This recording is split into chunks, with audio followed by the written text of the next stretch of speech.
Season's greeting, my friends, and welcome to tonight's edition of Bedtime Story for Grown-Ups. I hope you will enjoy these seasonal stories. It is time to unwind.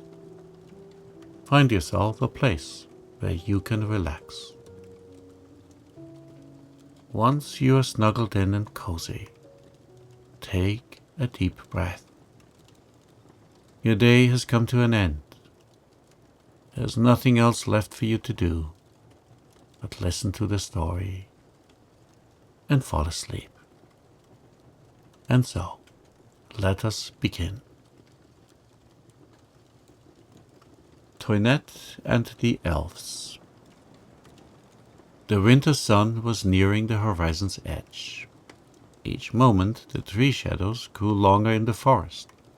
Each moment the crimson light on the upper boughs became more red and bright. It was Christmas Eve, or would be in half an hour, when the sun should be fairly set. But it did not feel like Christmas, for the afternoon was mild and sweet, and the wind in the leafless boughs sang, as it moved about, as though to imitate the vanished birds. Soft thrills and whistles, odd little shakes and twitters. It was astonishing what pretty noises the wind made, for it was in good humor, as wind should be on the blessed night.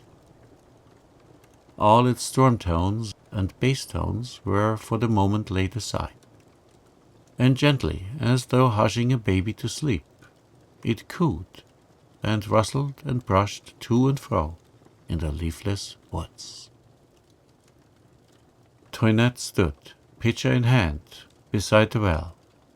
Wishing well, the people called it, for they believed that if anyone standing there bowed to the east, repeated a certain rhyme, and wished a wish, the wish would certainly come true. Unlucky, nobody knew exactly what the rhyme should be. Toinette did not. She was wishing that she did, as she stood with her eyes fixed on the bubbling water. How nice it would be, she thought. What beautiful things should be hers, if it were only to wish and to have. She would be beautiful, rich, good, oh, so good. The children should love her dearly and never be disagreeable. Mother should not work so hard. They should all go back to France, which Mother said was si belle. Oh dear, how nice it would be. Meantime the sun sank lower, and Mother at home was waiting for the water. But Toinette forgot that. Suddenly she started. A low sound of crying met her ear, and something like a tiny moan. It seemed close by, but she saw nothing. Hastily she filled her pitcher and turned to go, but again the sound came, and an unmistakable sob. Right under her feet, Toinette stopped short. "What is the matter?" she called out bravely. "Is anybody there? And if there is, why don't I see you?" A third sob, and all at once, down on the ground beside her, a tiny figure became visible, so small that Toinette had to kneel and stoop her head to see it plainly. The figure was that of an odd little man. He wore a garb of green bright and glancing as the scales of a beetle. In his mite of a hand was a cap, out of which stuck a long pointed feather. 2 specks of tears stood on his cheeks, and he fixed on Toinette a glance so sharp and so sad, and it made her feel sorry and frightened and confused all at once. "Why, how funny this is," she said, speaking to herself out loud. "Not at all," replied the little man, in a voice as dry and crisp as the chirr of a grasshopper. "Anything but funny. I wish you wouldn't use such words. It hurts my feelings, Toinette." "Do you know my name, then?" cried Toinette, astonished. "That's strange, but what is the matter? Why are you crying so, little man?" "I'm not a little man. I'm an elf," responded the dry voice. "And I think you'd cry if you had an engagement out to tea and found yourself spiked on a great bayonet, so that you couldn't move an inch. Look." He turned a little as he spoke, and Toinette saw a long rose thorn sticking through the back of the green robe. The little man could by no means reach the thorn, and it held him fast prisoner to the place. "Is that all? I'll take it out for you," she said. "Be careful, oh, be careful," entreated the little man.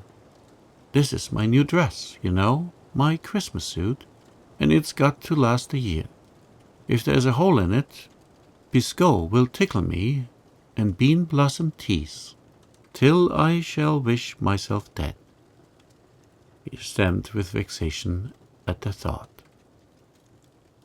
"Now you mustn't do that," said Toinette in a motherly tone. "Else you'll tear it yourself, you know." She broke off the thorn as she spoke and gently drew it out. The elf anxiously examined the stuff. A tiny puncture only was visible in his face, and his face brightened. "You're a good child," he said. "I'll do as much for you some day, perhaps." "I would have come before if I had seen you," remarked Toinette timidly, "but I didn't see you a bit." "No, because I had my cap on," cried the elf. He placed it on his head as he spoke, and hey, presto, nobody was there, only a voice which laughed and said, "Well, don't stare so. Lay your finger on me now." "Oh," said Toinette with a gasp. "How wonderful! What fun it must be to do that. The children wouldn't see me. I should steal in and surprise them. They would go on talking and never guess that I was there. I should so like it. Do elves ever lend their caps to anybody? I wish you'd lend me yours. It must be so nice to be invisible." "Ho!" cried the elf, appearing suddenly again. "Lend my cap indeed. Why, it wouldn't stay on the very tip of your ear. It's so small. As for nice, that depends. Sometimes it is, and sometimes it isn't. No, the only way for mortal people to be invisible is to gather the fern seed and put it in their shoes." "Gather it? Where? I never saw any seed to the ferns," said Toinette, staring about her. "Of course not. We elves take care of that," replied the little man. "Nobody finds the fern seed but ourselves. I'll tell you what, though. You were such a nice child to take out the thorns so cleverly, that I'll give you a little of the seed. Then you can try the fun of being invisible to your heart's content." "Will you really? How delightful! May I have it now?" "Bless me, do you think I carry my pocket stuffed with it?" said the elf. "Not at all. Go home, say not a word to anyone, but leave your bedroom window open tonight, and you'll see what you'll see." He laid his finger on his nose as he spoke, and gave a jump like a grasshopper, clapping on his cap as he went, and vanished. Toinette lingered a moment in hopes that he might come back, then took her pitcher and hurried home. The woods were very dusky by this time, but full of her strange adventures. She did not remember to feel afraid. "How long you have been," said her mother. "It's late for a little maid like you to be up. You must make better speed another time, my child." Toinette pouted as she was apt to do when reproved. The children clamored to know what had kept her, and she spoke pettishly and crossly, so that they too became cross, and presently went away into the outer kitchen to play by themselves. The children were apt to creep away when Toinette came. It made her angry and unhappy at times that they should do so, but she did not realize that it was in great part her own fault, and so did not set herself to mend it. "Tell me a story," said baby Ginetton, creeping to her knee a little later. But Toinette's head was full of the elf. She had no time to spare for Ginetton. "Oh, not tonight," she cried. "Ask Mother to tell you one." "Mother's busy," said Ginetton wistfully. Toinette took no notice, and the little one crept away disconsolately. Bedtime at last. Toinette set the casement open, and lay a long time waiting and watching. Then she fell asleep. She waked with a sneeze and jump, and sat up in bed. Behold, on the coverlet stood her elfin friend, with a long train of other elves beside him, all clad in the beetle-wig green, and wearing little pointed caps. More were coming in at the window. Outside a few were drifting about in the moon rays, which lit their sparkling robes till they glittered like so many fireflies. The odd thing was that though the caps were on, Toinette could see the elves distinctly, and this surprised her so much that again she thought out loud and said, "How funny!" "You mean about the caps?" replied her special elf, who seemed to have the power of reading thought. "Yes, you can see us tonight, caps and all. Spells lose their value on Christmas Eve, always. Picot, where is the box? Do you still wish to try the experiment of being invisible, Toinette?" "Oh, yes, indeed I do." "Very well, so let it be." As he spoke, he beckoned, and two elves, puffing and panting like little men with a heavy load, dragged forward a droll little box, about the size of a pumpkin seed. One of them lifted the cover. "Pay the porter, please, ma'am," he said, giving Toinette's ear a mischievous tweak with his sharp fingers. "Hands off, you bad Picot," cried Toinette's elf. "This is my girl. She shan't be pinched." He dealt Picot a blow with his tiny hand as he spoke, and looked so brave and warlike that he seemed at least an inch taller than he had before. Toinette admired him very much, and Picot slunk away with an abashed giggle, muttering that Thistle needn't be so ready with his fist. Thistle, for thus, it seemed, Toinette's friend was named, dipped his fingers in the box, which was full of fine brown seeds, and shook a handful into each of Toinette's shoes, as they stood, toes together, by the bedside. "Now you have your wish," he said, "and can go about to do what you like, no one seeing. The charm will end at sunset. Make the most of it while you can. But if you want to end it sooner, shake the seeds from the shoes, and then you are just as usual." "Oh, I shan't want to," protested Toinette. "I'm sure I shan't. Goodbye," said Thistle, with a mocking little laugh. "Goodbye, and thank you ever so much," replied Toinette. "Goodbye, goodbye," replied the other elves in shrill chorus. They clustered together as if in consultation.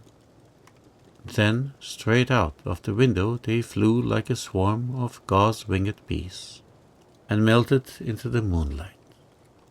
Toinette jumped up and ran to watch them, but the little men were gone. Not a trace of them was to be seen, so she shut the window, went back to bed, and presently, in the midst of her amazed and excited thoughts, fell asleep. She waked in the morning with a queer, doubtful feeling. Had she dreamed, or had it really happened? She put on her best petticoat and laced her blue bodice, for she thought the mother would perhaps take them across the wood to the little chapel for the Christmas service. her long hair smoothed and tied, her shoes trimly fastened. Downstairs she ran. The mother was stirring porridge over the fire. Toinette went close to her, but she did not move or turn her head. "How late the children are," she said at last, lifting the boiling pot on the hob. Then she went to the stair-foot and called, "Marc, Ginton, Pierre, Marie. Breakfast is ready, my children. Toinette, but where then is Toinette? She's used to be down long before this." "Toinette isn't upstairs," said Marie from above. "Her door is wide open, and she isn't there." "That is strange," said the mother. "I have been here an hour, and she has not passed this way since." She went to the outer door and called, "Toinette, Toinette," passing close to Toinette as she did so, and looking straight at her with unseeing eyes. Toinette, half frightened, half pleased, giggled low to herself. She really was invisible then. How strange it seemed, and what fun it was going to be. The children sat down to breakfast, little Ginton, as her youngest, saying grace. The mother disturbed the porridge and gave each a spoon, but she looked anxious. "Where can Toinette have gone?" she said to herself. Toinette was conscience-pricked. She was half inclined to dispel the charm on the spot. But just then she caught a whisper from Pierre to Marc, which so surprised her as to put the idea out of her head. "Perhaps a wolf has eaten her up. A great big wolf, like the Capuchon Rouge, you know?" This was what Pierre said, and Marc answered unfeelingly, "If he has, I shall ask Mother to let me have a room for my own." Poor Toinette. Her cheeks burned and her eyes filled with tears at this. Didn't the boys love her a bit then? Next she grew angry and longed to box Marc's ears. Only she recollected in time that she was invisible. What a bad boy he was, she thought. The smoking porridge reminded her that she was hungry. So, brushing away the tears, she slipped the spoon off the table, and whenever she found the chance, dipped it into the bowl for a mouthful. The porridge disappeared rapidly. "I want some more," said Ginton. "Bless me, how fast you have eaten," said the mother, turning to the bowl. This made Toinette laugh, which shook her spoon, and a drop of the hot mixture fell right on the tip of Marie's nose, as she sat with upturned face, waiting her turn for a second helping. Marie gave a little scream. "What is it?" said the mother. "Hot water, right in my face," sputtered Marie. "Water!" cried Marc. "It's porridge." "You spat it with your spoon. Eat more carefully, my child," said the mother. And Toinette laughed again as she heard her. After all, there was some fun in being invisible. The morning went by. Constantly the mother went to the door, and, shading her eyes with her hand, looked out, in hopes of seeing a little figure come down the wood-path. For she thought perhaps that child went to the spring after water, and fell asleep there. The children played happily meanwhile. They were used to doing without Toinette, and did not seem to miss her, except that now and then baby Ginton said, "Poor Toinette gone, not here, all gone." "Well, what if she was?" said Marc at last, looking up from the woodcup he was carving for Marie's doll. "We can play all the better." Marc was a bold, outspoken boy, who always told his whole mind about things. "If she were here," he went on, "she'd only scold and interfere. Toinette almost always scolds. I like to have her go away. It makes it pleasanter." "It is rather pleasanter," admitted Marie, "only I'd like her to be having a nice time somewhere else." bother about Toinette," cried Pierre. "Let's play My Grandmother Has Cabbage to Sell." I don't think Toinette had ever felt so unhappy in her life as when she stood by unseen and heard the children say these words. She had never meant to be unkind to them, but she was quick-tempered, dreamy, wrapped up in herself. She did not like being interrupted by them. It put her out, and she spoke sharply and was cross.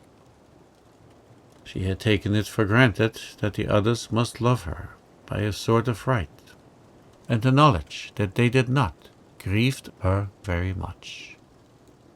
Creeping away, she hid herself in the woods. It was a sparkling day, but the sun did not look so bright as usual. Cuddled down under a rosebush, Toinette sat sobbing as if her heart would break at the recollection of the speeches she had overheard. By and by, a little voice within her woke up and began to make itself audible. All of us know this little voice. We call it conscience. Shintron missed me, she thought. And oh dear, I pushed her away only last night and wouldn't tell her a story. And Marie hoped I was having a pleasant time somewhere. I wish I hadn't slapped Marie last Friday, and I wish I hadn't thrown Mark's ball into the fire that day I was angry with him. How unkind he was to say that, but I wasn't always kind to him. And once I said that I wished a bear would eat Pierre up. That was because he broke my cup. Oh dear, what a bad girl I've been to them all. But you could be better and kinder if you tried, couldn't you? Said the inward voice. I think you could. And Toinette clasped her hands tight and said out loud, I could, yes, and I will. The first thing to be done was to get rid of the fern seed, which she now regarded as a hateful thing. She untied her shoes and shook it out in the grass. It dropped and seemed to melt into the air, for it instantly vanished. A mischievous laugh sounded close behind, and a beetle-green coat tail was visible whisking under a tuft of rushes. But Toinette had had enough of the elves, and tying her shoes, took the road toward home, running with all her might. Where have you been all day, Toinette? Cried the children, as, breathless and panting, she flew in at the gate. But Toinette could not speak.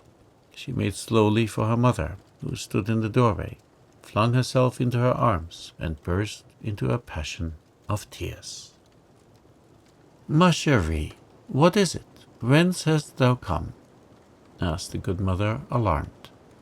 She lifted Toinette into her arms as she spoke, and hastened indoors. The other children followed, whispering and peeping, but the mother sent them away, and sitting down by the fire with Toinette in her lap, she rocked and hushed and comforted, as though Toinette had been again a little baby. Gradually the sobs ceased. For a while Toinette lay quiet, with her head on her mother's breast, and then she wiped her wet eyes, put her arms around her mother's neck, and told her all from the very beginning, keeping not a single thing back. The dame listened with alarm. Saints protect us, she muttered, then feeling Toinette's hand and head. Thou hast a fever, she said. I will make thee a tisane, my darling, and thou must at once go to bed. Toinette vainly protested. To bed she went, and perhaps it was the wisest thing, for the warm drink threw her into a long sound sleep, and when she woke she was herself again, bright and well, hungry for dinner, and ready to do her usual tasks. Herself, but not quite the same Toinette that she had been before. Nobody changes from bad to better in a minute. It takes time for that, time and effort, and a long struggle with evil habits and tempers. But there is sometimes a certain minute or day in which people begin to change, and thus it was with Toinette. The fairy lesson was not lost upon her. She began to fight with herself, to watch her faults, and try to conquer them. It was hard work. Often she felt discouraged, but she kept on. Week after week, and month after month, she grew less selfish, kinder, more obliging than she used to be. When she failed and her old fractious temper got the better of her, she was sorry and begged everyone's pardon so humbly that they could not but forgive. The mother began to think that the elves really had bewitched her child. As for the children, they learned to love Toinette as never before, and came to her with all their pains and pleasures, as children should to a kind old sister. Each fresh proof of this, every kiss from Gontran, every confidence from Marc, was a comfort to Toinette, for she never forgot Christmas Day, and felt that no trouble was too much to wipe out that unhappy recollection. "I think they like me better than they did then," she would say. But then the thought came, perhaps if I were invisible again, if they did not know I was there, I might hear something to make me feel as badly as I did that morning. These sad thoughts were part of the bitter fruit of the fairy fernseed. So with doubts and fears the year went by, and again it was Christmas Eve. Toinette had been asleep some hours when she was roused by a sharp tapping at the window pane.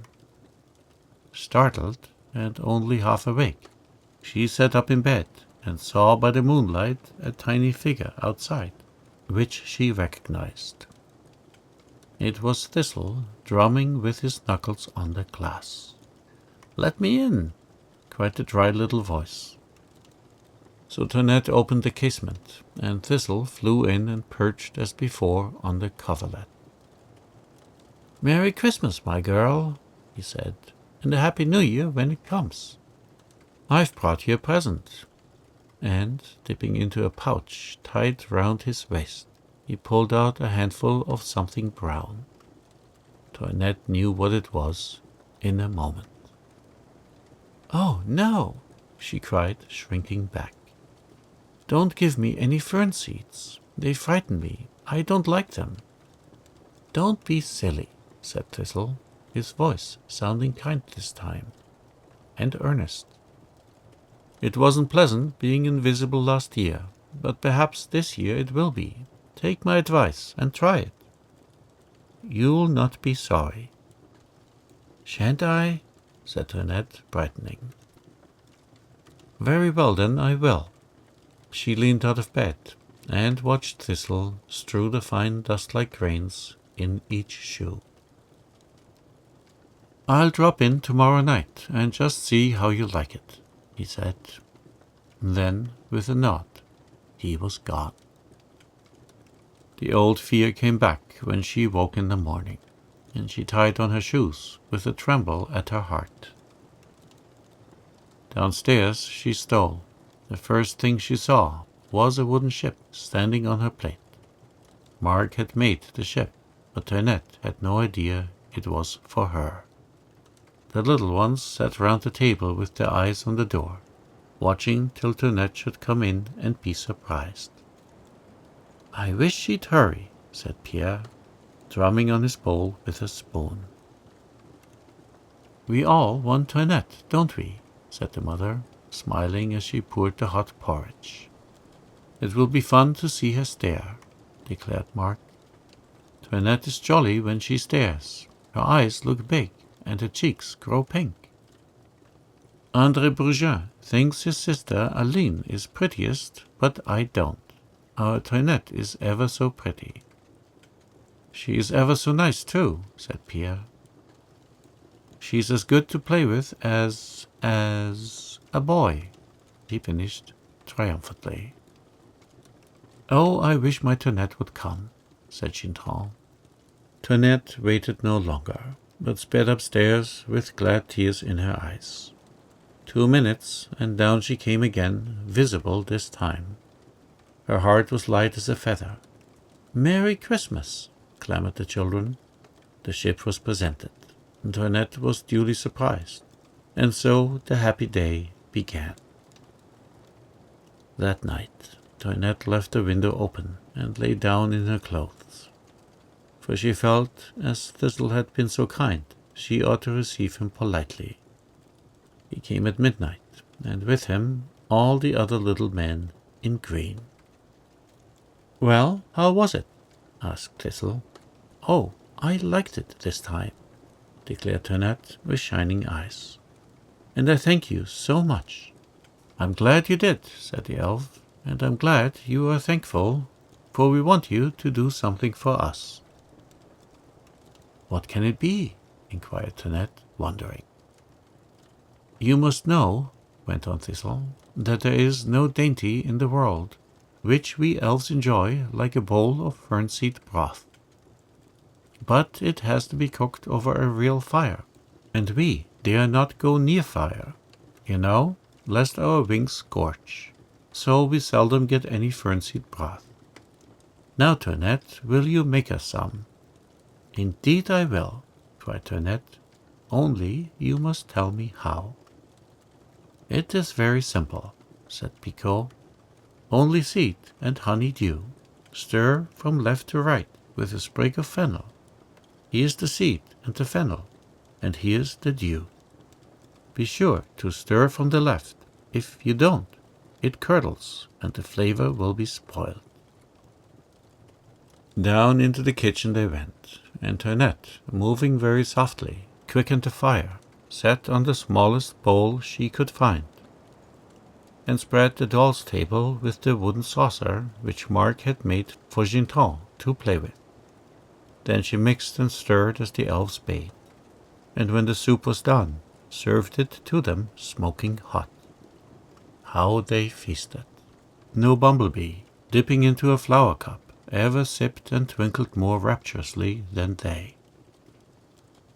When the last drop was eaten, they made ready to go. Each in turn kissed Toinette's hand and said a word of farewell. Thistle brushed his feathered cap over the doorstep as he passed. "Be lucky, house," he said, "for you have received and entertained the luck-bringers. And be lucky, Toinette.